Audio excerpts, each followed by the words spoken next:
Hello, welcome to a new video.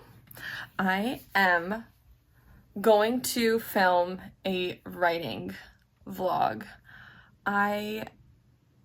Before picking up the camera, I was sitting here, I started watching a YouTube video and she's talking about building like writing habits and writing routine because that's what I want to do this week is write every single day. And so today I'm just like watching some YouTube videos about other people's writing routines and kind of seeing how I should go about this week.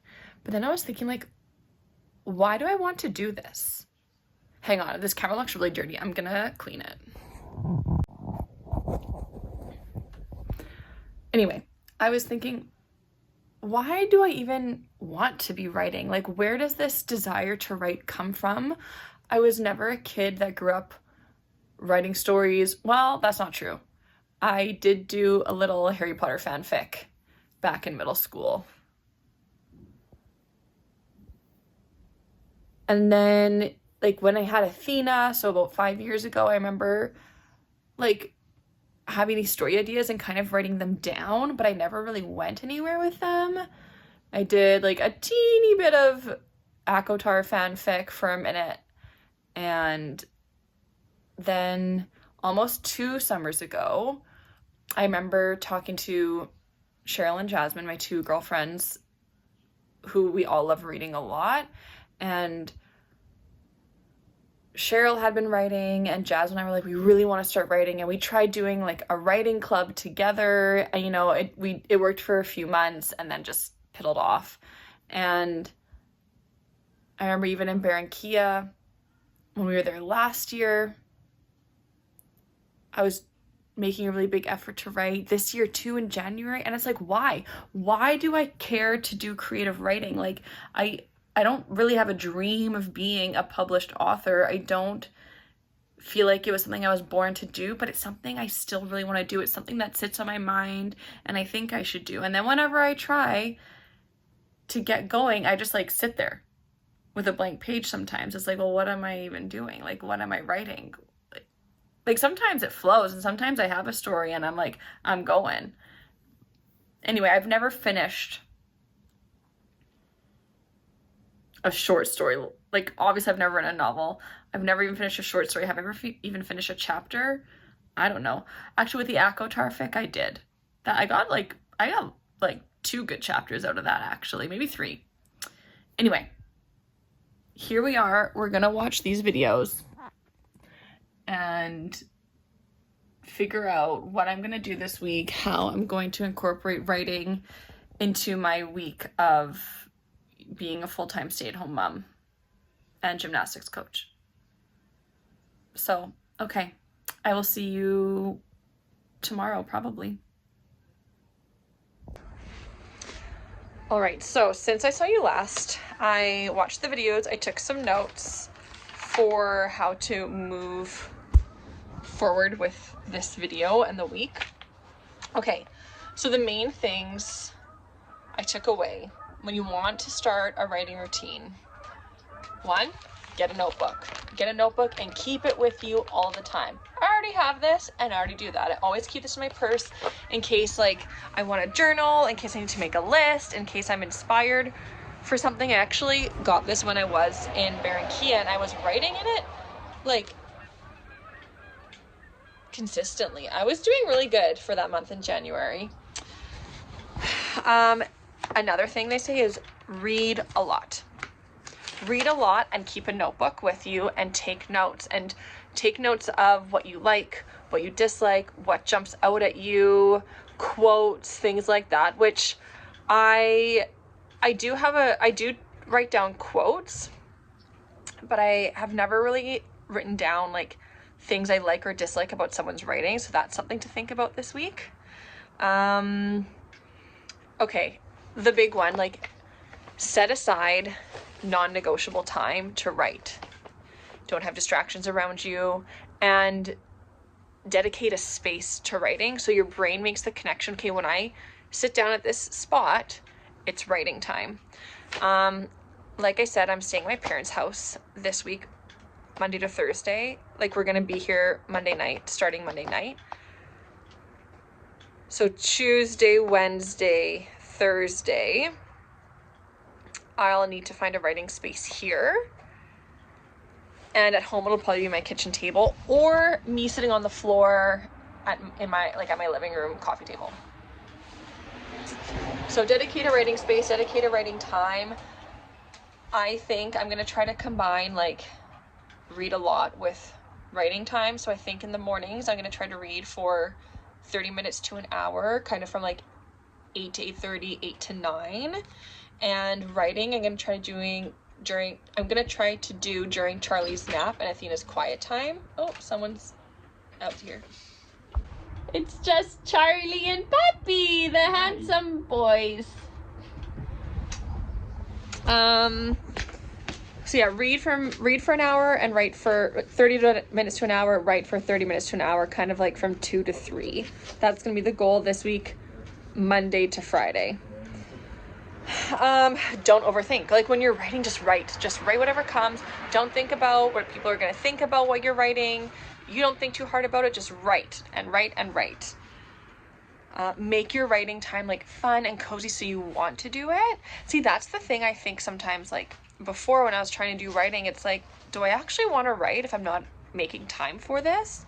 So kind of like romanticize it a little bit, make it fun. So like a fun pen, a fun notebook, a candle, a tea, whatever. Set goals. I don't know. Like for me, it's, hey, I'll come for a walk with you if you're going for a walk. Okay, I'll be there in a minute. Set goals. They say you can do like words or pages or hours, like time spent. That doesn't feel right for me right now. Like I don't really have any goals except I guess like dedicating myself to that writing time. So I guess Monday to Friday from 2 to 3 write. That's my goal.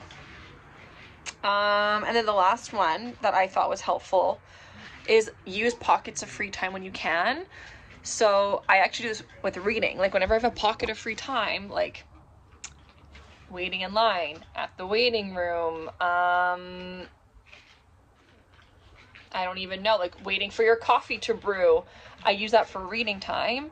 But instead this week, any little pocket of free time I have, I should use for writing. Even if it's just like on my phone, like dictating a voice note, typing a note on my phone or in my notebook. Like today, for example, I could have used the time I was waiting for Carlos to get ready. Like I was ready, waiting to leave for my parents' house, and he was still getting ready. I could have used that time to write. Instead, I used it to browse Sephora. So that's the last bit of advice and the last little tip.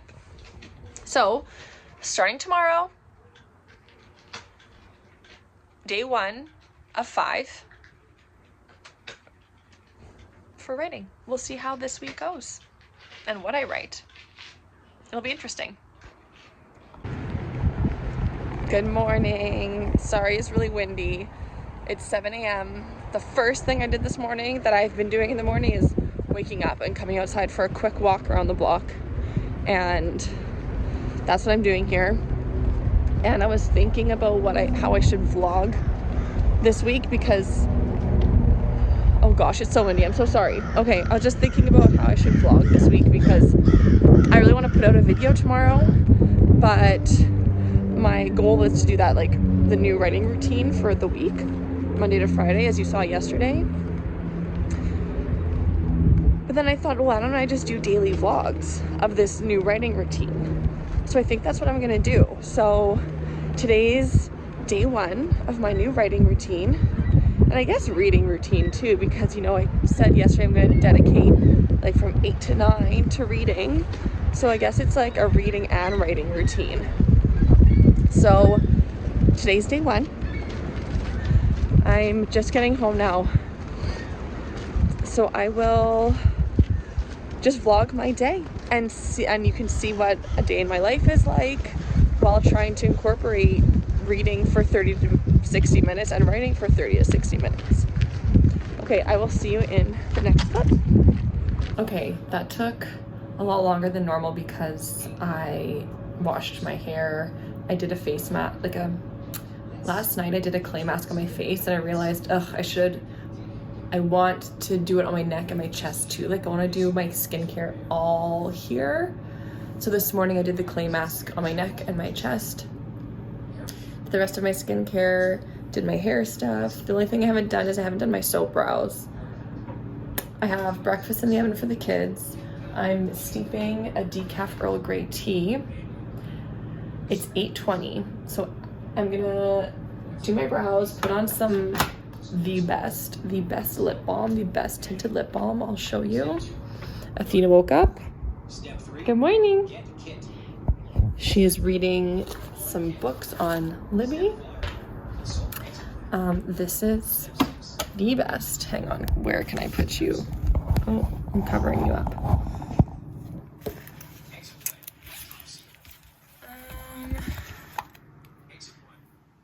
The Revlon, this is the top. It's this. It's the Revlon Lustrous Shine, or Super Lustrous. Oh my gosh, it's so good. I've been on the hunt for a tinted lip balm for years. And this is the first one that I'm really impressed by, and I want to go by all the colors. Anyway, let's do my brows, get my tea, and then read. And I have to focus. Like, there's so many things I need to do. Well, not so many things, but we're staying with my grandma tonight for the next few nights. So I need to pack. Like, I need to meal plan and pack my things and the kids' things. And I know my mind's gonna want to start thinking about those things and start doing them, but no. I'm gonna sit and I'm gonna read for 30 minutes without interruptions. I can do it. I know I can do it. Okay, I am here on the balcony. I have my Earl Grey tea decaf, and I have my phone. I decided I'm gonna start a new book, and it's an ebook. Well, not this one. This is an audiobook I started. Okay. I have 3 options.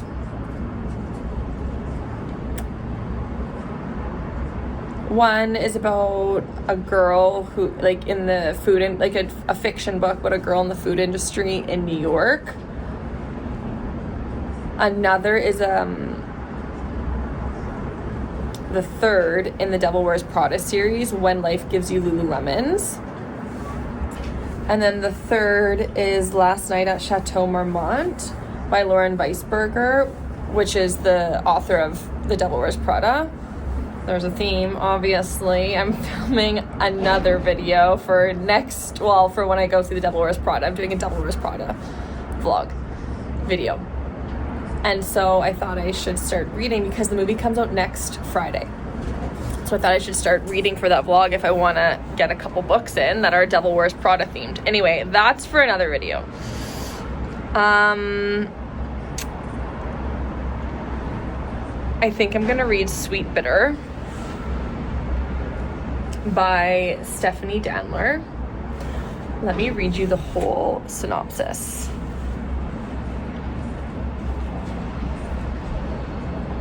Okay, here we go. A thrilling novel of the senses and a coming-of-age tale following a small-town girl into the electrifying world of New York City and the education of a lifetime at one of the most exclusive restaurants in Manhattan.